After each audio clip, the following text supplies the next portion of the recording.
अस्सलामुअलैकुम friends, welcome to my YouTube channel knowledge platform. I hope कि आप सब बिल्कुल खैरियत से होंगे और अगर अब तक आपने मेरा चैनल सब्सक्राइब नहीं किया तो जल्दी से सब्सक्राइब करें और बेल आइकन को लाजमी प्रेस करें ताकि मेरी तरफ से आने वाली हर न्यू वीडियो का नोटिफिकेशन आप तक इजीली पहुंच जाए। तो लास्ट वीडियो में मैंने आपको टेंसेस के बारे में इंट्रोड्यूस करवाया था, टेंसेस होते क्या हैं, उसकी फॉर्म्स के बारे में। तो आज मैं उसके साथ लेकर आई हूँ टेंस की पहली फॉर्म यानी present indefinite tense. Present indefinite tense क्या होते हैं, उसकी निशानियाँ क्या हैं, उसमें कौन से फॉर्म्स लगती हैं और हेल्पिंग वर्ब क्या यूज़ होते हैं, ये सब चीज़ें। तो ये स्टार्ट करने से पहले मैं आपको ये बता दूं कि अगर आप लोग वाकई इंटरेस्टेड हैं टेंसेस में, इंग्लिश स्पीकिंग कोर्स में, तो प्लीज़ मेरे चैनल को सब्सक्राइब करें एंड बेल आइकन को लाजमी भी प्रेस करें। इस तरह आपके पास हर नोटिफिकेशन पहुंच जाएगा और आप इजीली मेरी वीडियोस पर पहुंचकर सीख सकते हैं। शुक्रिया। तो फ्रेंड्स, हमारे पास फर्स्ट फॉर्म है प्रेजेंट टेंस की, प्रेजेंट इंडेफिनिट टेंस। इसमें सबसे पहले हमें निशानियां पता होनी चाहिए कि निशानियां हमारे पास क्या हैं। इस वजह से किस निशानी की बेस पर हमें पता चलेगा कि ये टेंस किस फॉर्म का है, किस टेंस का है। तो इसके लिए हमारे पास निशानी है, उर्दू फिक्रे के आखिर में ता है, ती है, ते है वगैरह इस्तेमाल होते हैं। यानी कि कोई भी ऐसा फिक्रा जो हमें उर्दू में दिया गया होगा जिसके आखिर में ता है, ती है, ते है, इस तरह के वर्ड्स आ जाएंगे तो इससे हमें निशानी पता चलेगी कि ये प्रेजेंट इंडेफिनिट टेंस का फिक्रा है। तो अब हमारे पास है फॉर्म्स ऑफ वर्ब के प्रेजेंट इंडेफिनिट टेंस में हमें कौन सी फॉर्म ऑफ वर्ब यूज़ करनी है। तो अगर सब्जेक्ट सिंगुलर होगा तो वर्ब की फर्स्ट फॉर्म के साथ एस और ईएस का इजाफा होता है। ऐसे वर्ब्स जिनके लास्ट में दर्ज अल्फाज हों उनके साथ ईएस लग जाता है, O C H, S H, double S और एक्स।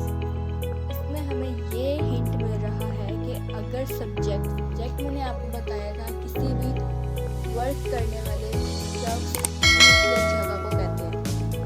कोई भी सब्जेक्ट सिंगुलर होगा तो वर्ब की फर्स्ट फॉर्म के साथ वर्ब कहते हैं जो काम हो रहा हो, जो काम हो रहा होगा उसके साथ हमने फर्स्ट फॉर्म के साथ हमने एस या फिर ई एस का इजाफा करना है। O C H, S H, double S और एक्स अगर ये वर्ड्स होंगे तो हम लगाएंगे ई एस। हमारे पास वर्ब की फर्स्ट फॉर्म के साथ अगर ये वर्ड्स होंगे हम इनके साथ लगाएंगे ई एस, अदरवाइज हम सिर्फ और सिर्फ एस यूज़ करेंगे। इसके बाद हमारे पास हेल्पिंग वर्ब है कि इसमें हमने हेल्पिंग वर्ब कौन सा यूज़ करना है। तो सिंपल सेंटेंसेस में कोई भी हेल्पिंग वर्ब यूज़ नहीं होता, ये बात आपने अपने माइंड में लिख लेनी है। कोई भी सिंपल सेंटेंस होगा प्रेजेंट इंडेफिनिट टेंस का तो उसमें हमने हेल्पिंग वर्ब नहीं लिखना, सिर्फ सिंपल में। तो सिंपल सेंटेंस का हमारे पास स्ट्रक्चर है सब्जेक्ट प्लस वर्ब की फर्स्ट फॉर्म के साथ एस या फिर ईएस प्लस ऑब्जेक्ट। इसमें हमें कोई भी हेल्पिंग वर्ब यूज़ नहीं करना, इंस्टेड ऑफ ईएस और एस। तो प्रेजेंट इंडेफिनिट टेंस में सिंपल का स्ट्रक्चर है हमारे पास सब्जेक्ट प्लस वर्ब की फर्स्ट फॉर्म के साथ एस और ईएस प्लस ऑब्जेक्ट। ये हमारे पास है प्रेजेंट इंडेफिनिट टेंस में सिंपल टेंस का स्ट्रक्चर। अब हमारे पास कुछ हेल्पिंग वर्ब है जिनकी मदद से सेंटेंस क्रिएट होता है, लेकिन सिंपल सेंटेंस में ये हेल्पिंग वर्ब नहीं यूज होते। Is, am, are, was, were, will, shall और बहुत से ये हेल्पिंग वर्ब वो हैं जो सिंपल टेंस में यूज नहीं होते। ये सिर्फ आपको आइडिया देने के लिए लगाए। तो ये सिर्फ हमने प्रेजेंट इंडेफिनिट टेंस में सिंपल सेंटेंस में यूज़ नहीं करने। हमारे पास एग्जांपल है सिंपल टेंस की, बिस्मा खाना खाती है। बिस्मा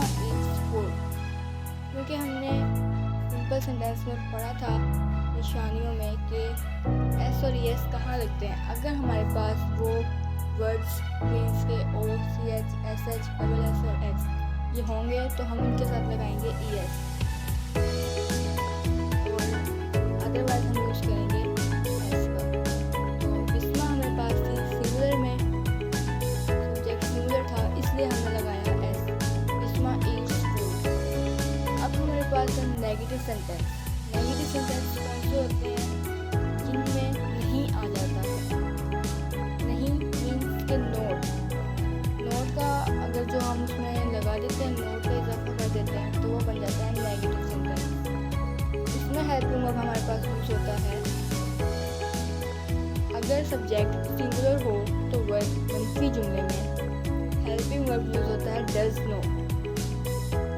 इस लाइन से हमें ये आइडिया हो रहा है कि अगर काम करने वाला शख्स, जगह या कोई चीज़ सिंगुलर होगी तो हम उसमें लगाएंगे हेल्पिंग वर्ब डज नॉट, किसमें नेगेटिव सेंटेंस में। अगर सब्जेक्ट यानी काम करने वाला प्लूरल होगा यानी कि ज़्यादा लोग होंगे, कोई ज़्यादा चीज़ होगी तो उसमें हेल्पिंग वर्ब डू नॉट लगता है। इस लाइन से हमें यह आइडिया होता है कि अगर काम करने वाला जो शख्स है, सब्जेक्ट जो है वो सिंगुलर होंगे, प्लूरल होंगे सॉरी, मतलब ज़्यादा होंगे तो उसमें हम हेल्पिंग वर्ब लगाएंगे डू नॉट। अब इसकी हमारे पास एग्जांपल है, सिंगुलर में है पहले, ताइबा हमेशा सच नहीं बोलती है। Taiba does not always speak truth.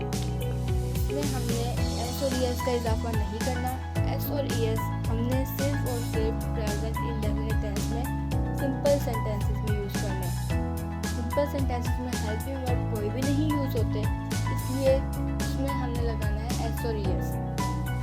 Negative और इंटरोगेटिव में एस और ई एस नहीं लगाना है, इसमें हमने हेल्पिंग वर्ब यूज़ करना है। अगर सब्जेक्ट यानी काम करने वाला सिंगुलर होगा तो उसमें हम डज नॉट लगाएंगे, अगर प्लूरल होगा तो हम उसमें डू नॉट लगाएंगे। तो यहीं पर हमारी वीडियो का होता है एंड। अगर आपको इनसे कुछ भी समझ में नहीं आता तो हमें कमेंट्स करके हमें बताएं कि आपको क्या